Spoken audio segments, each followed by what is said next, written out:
اے مسیحا نفس، اے مہے دل برا، اے مسیحا۔ 1970 کی دہائی میں ایک واقف زندگی نوجوان براعظم افریقہ میں اس غرض کے لیے تشریف لے گیا کہ عارضی انکساری کے ساتھ مقامی لوگوں کی خدمت کر سکے۔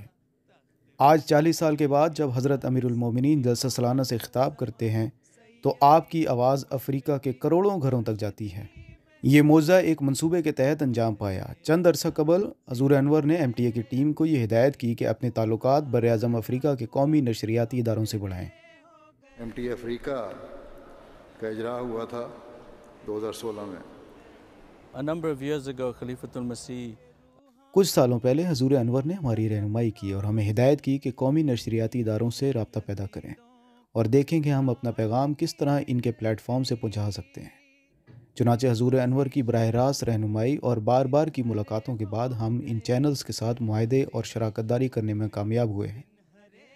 اب یہ ٹی وی چینلز جلسہ سالانہ کی نشریات کے علاوہ مزید وقت دینے کے لیے تیار ہو گئے ہیں، جس کی یہ کوئی رقم وصول نہیں کرتے۔ اللہ تعالیٰ ہر سال ایم ٹی اے کی ٹیم کو کامیابیوں پر کامیابیاں عطا کرتا چلا جا رہا ہے۔ 2017 میں براعظم افریقہ کے 8 قومی چینلز پر جلسہ سالانہ لائیو نشر کیا گیا، جبکہ اس سال 14 قومی چینلز پر یہ جلسہ سالانہ دکھایا گیا۔ ایک اندازے کے مطابق جلسہ سالانہ دیکھنے والوں کی تعداد 5 کروڑ تھی۔ اس طرح ان 5 کروڑ لوگوں کی روحانی تربیت کا انتظام ہوا۔ ایم ٹی اے افریقہ کے ذریعے سے اللہ تعالیٰ کے فضل سے بیعتیں بھی ہوئی ہیں۔ غانا، کیمبیا، سیریلیون کے قومی چینلز اور دیگر پرائیویٹ چینلز نے جلسہ سالانہ کی کارروائی دکھائی اور الحمدللہ اس کا بہت فائدہ ہو رہا ہے۔ جلسے کے پہلے دن سے ہم غیر احمدیوں سے، کرسچنز سے اور دیگر راہگیروں سے مختلف دیہاتوں سے فیڈ بیک موصول کر رہے ہیں۔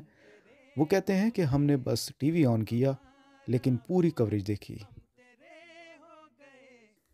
حضرت مرزا مسرور احمد کی پوسٹنگ تو افریقہ میں سالوں پہلے ہی ختم ہو گئی تھی، لیکن کس کو پتا تھا کہ حضور ٹی وی اسکرین کے ذریعے دوبارہ اس بر اعظم میں لوٹ آئیں گے۔